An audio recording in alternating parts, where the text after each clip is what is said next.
gabay ng magulang ang kailangan. Maaaring may masiselang tema, lengguwahe, karahasan, sexual, horror o droga na hindi angkop sa mga bata.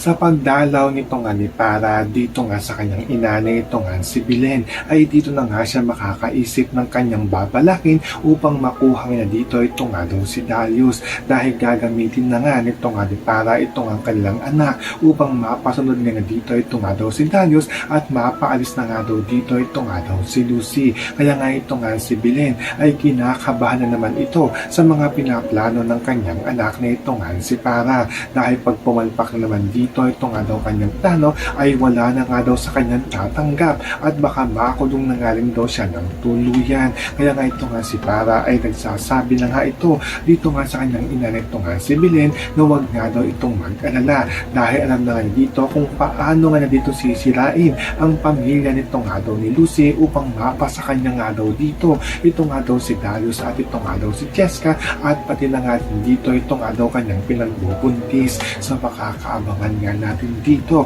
ang paninira na gagawin nito nga ni Para sa pamilya nito nga ni Lucy.